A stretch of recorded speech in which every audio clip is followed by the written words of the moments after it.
So without further ado, let's go ahead and jump right into the video today. In Washington, D.C., 2 National Guardsmen were shot point blank, currently in critical condition.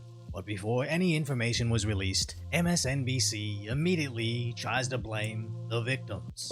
There's so much controversy happening in the United States right now with ICE, who are also wearing uniforms and wearing masks. And so there's, you don't know, people walking around with uniforms in an American city. There are some Americans that might object to that.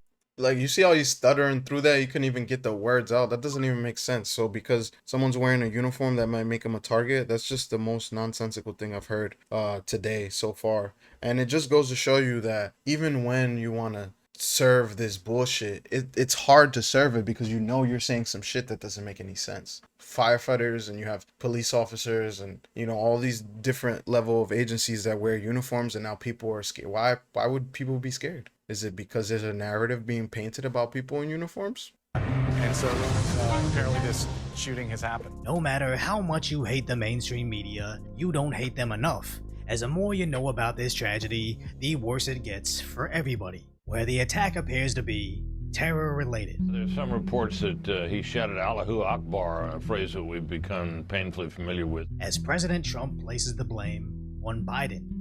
Even that idea that he yelled Allahu Akbar beforehand, that sounds a little bit wild to me. But again, still preliminary. We're in the early stages. We'll go get more information. But that would be mighty convenient for him to yell that right before. Are filled with anguish and grief for those who were shot. We're also filled with righteous anger and ferocious resolve. I am determined to ensure that the animal who perpetrated this atrocity pays the steepest possible price. The Department of Homeland Security is confident that the suspect in custody is a foreigner who entered our country from Afghanistan. He was flown in by the Biden administration in September 2021 on those infamous flights that everybody was talking about. And even CNN admits this is correct. It appears that he immigrated here into the United States in 2021 as part of the operation to bring Afghanis who had worked with or assisted the United States government. A special immigrant visa program, SIV program. Right, exactly. This was the Allies Welcome program. CNN seems so reluctant to admit this, as letting the shooter in during Operation Allies Welcome places the blame solely on Biden, as Allies Welcome sounds positive if you're actually vetting the individuals being admitted into America. In 2021, CNN ran the Facts First headline that they're not letting in unvetted refugees. Biden's press secretary parroted this lie. Previous arrivals of large numbers of refugees from different parts of the world, inevitably there may be a handful, small handful, who are eventually deemed a security risk of some kind. What reassurances can you make? I can absolutely assure you that no one is coming into the United States of America who has not been through a thorough screening and background check process. Where Biden's Homeland Security Secretary couldn't verify if they were being vetted. Of those that are evacuated, how many of them were vetted before they got on the plane? Senator, it is our policy to vet. That's a simple question. How many of them were vetted before they got on the plane? We have no idea. Out of Afghanistan? Yeah. Cannot speak to that, but it is our policy. So you can't tell us how many people were vetted before they got on the plane to come to America? To the United States, it is our policy to vet and screen 100% of them. So 100% of those people that got on the plane were vetted. That's your testimony under oath? It is our policy to do so. That's not, I don't care what your policy is. I'm asking how many people were vetted before they got on the plane. Do you know the answer? I'm talking about people that got on the plane in Kabul airport. No, I can't speak to that. Well, that's okay, good. And a Republican senator actually confirmed they were just packing the planes full. But later that DHS head said he was proud of this.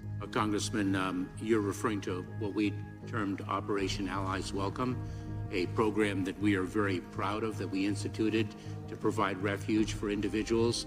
Proud to bring in a guy that would later shoot 2 members of our military on American soil. But sadly, that wasn't even the worst part about that. And before he even gets into that, some people put in the chat, like, let's read this real quick. It says, they've spent weeks saying the National Guards are a problem. what do you expect to happen? We have stupid people who believe this. I don't disagree with that. I can see how you translate that. Let's see. And then the other one is, this is just another crazy person. It doesn't mean it will be a trend outside of it being someone who needs help. I think both points stand, and you got to think about it, right? If you look at it from this perspective where like you have people, a lot of people that you could even look at and say, hey, there's a large set of the population that believes that when certain people speak about topics, they're saying the truth. And so these people speaking about said topics are saying, oh, this is bad, this is bad, this is bad. Perfect example is what's going on. Oh, the National Guard are Gestapo. The National Guard are taking illegal orders, and they're taking people away and this and that. It's like, if you believe that, then you believe, hey, I need to take action against that, because if I don't, then we're going to end up in a place where our country is no longer going to exist. How many times does someone who is quote unquote reliable source say these things before the people who aren't right in the head decide to take up arms and take action? And that's kind of the point. You know, it's like, you would think that if you're trying to cause major chaos and dissent, how would you do that? This is probably a very good way of doing it. Repeat something until people start believing it, and then follow up by obfuscating some of the facts, like, hey, they are deporting people who are here illegally. That is a law. All countries have to have borders, or else they're not countries, right? You obfuscate some of these facts and people start believing it, and then you get to this place where I think it's only going to get worse. As during Operation Allies Welcome, what were thought to be families were actually scumbags with several child brides. And even from the official State Department's website, when they asked them, what is their policy when this atrocity is discovered? They initially went on a long tangent about quarantines and vaccines, only to finally reply, when we are notified, we look at their history, how old the kid is, the length of their marriage, and make case-by-case recommendations. How hard is it to simply say, when we discover this, we put the man in prison forever and save the kids, unless it isn't what you did?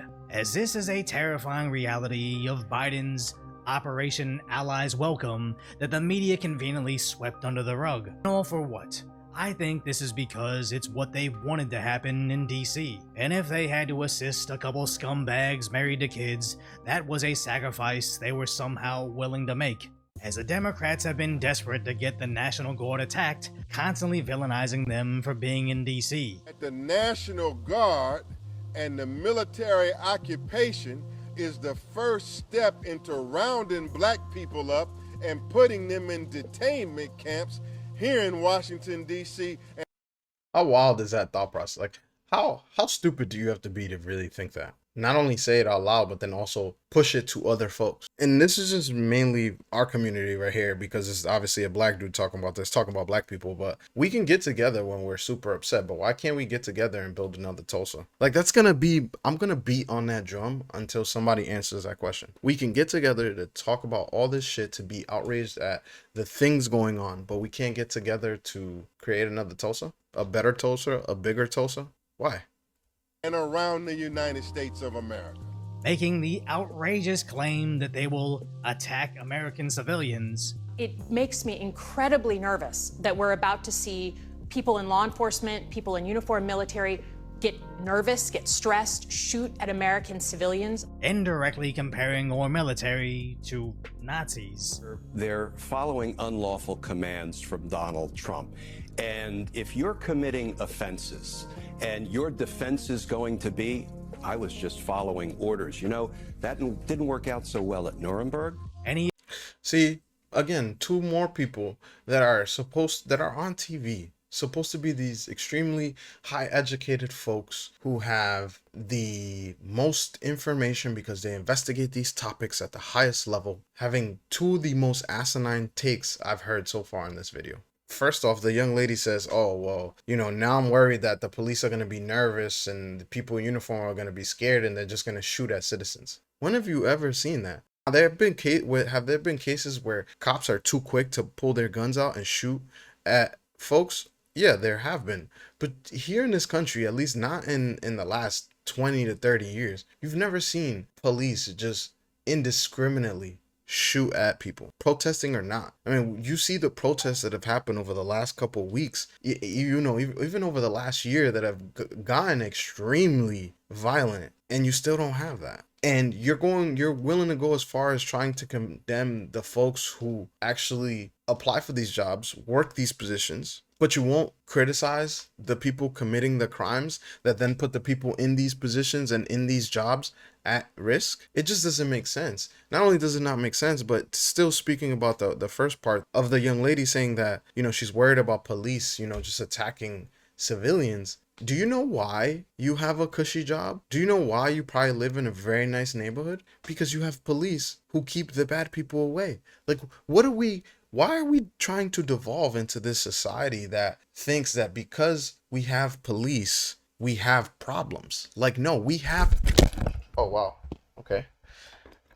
Like, no, we have problems, so therefore we need police. And I never thought in my life that I would be this person who's like avidly defending police, because I criticize police a lot and all the time. But at some point, we gotta be realistic about the situation and understand that some of these takes are just completely and totally ridiculous. And then about the guy saying, oh, well, it didn't, if you're just gonna say I was following orders, it didn't go very well at the Nuremberg trials. That's completely different. That is so completely different. You had Nazis who were not only closing down businesses, but also committing atrocious acts in the name of creating a country that was solely of a superior race, quote unquote. Like, this is not even the same. This is nowhere even close. We have a border. We have a law that says you can't cross the border, and it's being enforced. Now, can you argue that how it's being enforced is not very tasteful? Okay, fine. But it's being enforced. Like, what do we... I don't get it, man. Even directly comparing our military to Nazis. What the president is doing through the Secretary of Defense is creating units, official military units, to quite frankly, watch the American people. And that's the thing that is absolutely abhorrent. It reminds me so much of what happened in Germany in the 1930s. You can't convince... What? What about the telecommunication companies that gather all our data? Why don't you complain about that? What about that part? What about all the monitoring that happens on our phones? You don't want to complain about that? Convince me this attack wasn't their objective, as they've known for a while. When you label your political enemies Nazis, some psycho from their side will try to shoot them. Exactly. They kept calling Trump one until they tried to get him multiple times. And horrifyingly, someone actually ended Charlie Kirk. And even me, just replying on Instagram to some YouTuber's post, I got a reply saying I'm a Nazi. As they're just trying to activate some low information idiot, the decoy voice, the Asian immigrant that just wants law and order, somehow makes me a Nazi worthy of being ended. As Elon Musk correctly points out, falsely labeling someone a fascist or Nazi should be treated as incitement to murder, because that's what actually happens. They know it's a probability, and that's why they keep doing it. But the scary part is, this isn't limited to politicians, National Guardsmen, or even little-known YouTubers like me. The left is doing this to all of you. That MAGA symbol has come to represent something. It is the new Nazi symbol. They're the PLO to Hamas. They're a dime store front for a terrorist movement. The Republican Party is basically a domestic terrorist cell at this point, and they should be treated as such. They're a white nationalist movement. They're a fascist threat to our nation. There is no alternative right now because the Republican Party project today is a fascist authoritarian project. Trump's modern-day Gestapo is scooping folks up off the streets. They're in unmarked vans, wearing masks, being shipped off to foreign torture dungeons.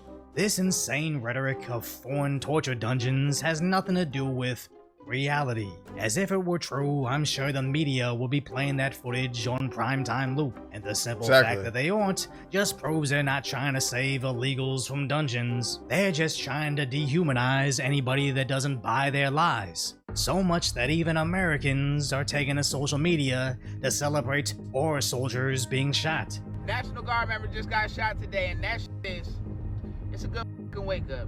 Even calling this getting kirked, as in Charlie Kirk. Shout out to the patriot who kirked 2 federal agents near the White House. This is exactly dealing with violent dictatorships. Hopefully they'll think twice about serving this racist administration. Which honestly sounds like a direct response to what that has-been CNN commentator called for. Right. Black people. Don Lemonhead. Brown people of all stripes, whether you're an Indian American or a Mexican American or whoever you are, go out and get a gun legally, get a license to carry legally. Because when you have people knocking on your door and taking you away without due process as a citizen, isn't that what the Second Amendment was written for? No, it wasn't. And you would think that Lemonhead over here would know better, but clearly not. Also, there's only one way to solve this. I can't believe I'm saying this. I sound like Asmund Gold. I can't believe I'm saying this. Lock them all up. Every single one of them. Throw them in jail for this shit. And throw the key away. Because there's no other way to get around this. It's only going to get worse. Like, I don't see it getting better. I only see the rhetoric increasing. I mean, even with these two gentlemen, well, it was a young man and a young lady who were shot. And even with them passing away, there's no compassion. There's no thought process of like, damn, like we need to figure out how to come together. It's Thanksgiving, for Christ's sake. And instead of talking about eating with the family and getting together, a lot of the things you see on social media right now are not only about the National Guard shooting, but also about how families are being split up because they can't agree and they don't want to hear each other's opinions and they don't even want to come together. Do you guys not understand that that is literally what certain people at certain level want? Because a divided front is easily conquerable. Like, it just, I don't get it. I don't understand it. This shit's crazy. To me, it's Sure, crazy. he'll play stupid now, as if this isn't exactly what he wanted, but their messaging is just too consistent for me to believe otherwise. Now, this is not a call for anything similar on our side. I just want us to loudly call them out for their insane antics, as the more they try to Right. justify our own soldiers to be harmed by foreign forces led in by Biden, the more the remaining moderate liberals will finally see them for who they really are. As remember, after Charlie Kirk was assassinated and crazy leftists celebrated on social media, how many regular Democrat by default types finally realized their side went insane, completely leaving the left forever. As with tragedies like these, I don't necessarily want to plug my channel or even provide lighthearted commentary. I just hope you take this information and share it on Thanksgiving, especially those horrific details about Biden's Operation Allies Welcome, as it definitely happened. The media just pretended it didn't. You know, he speaks about a lot of things that make sense, and ultimately to get the crux of it, it's like this is gonna do one of two things. Either it's gonna show people, like he said, it's gonna show people who are moderate and on the left that, like, hold on a second, we can't be a part of this group. This group is celebrating this. And I 100% believe that there are people on the left who want to be on the left and see this and are like, yo, like, these people are crazy. And the second thing that I think is going to do is that you have people who are as extreme as the people who are celebrating this on the right, and those folks are going to clap back. Those are the two things that can happen. Well, I really hope nobody claps back, because that's not going to get anywhere. If anything, that's going to speed up this situation and turn it into something untenable, and it's going to lead down a path that nobody wants to go, because it's going to take us right to violence. Like, it's really just that simple. And the only way we get away from this situation is by holding those accountable who are inciting this kind of shit.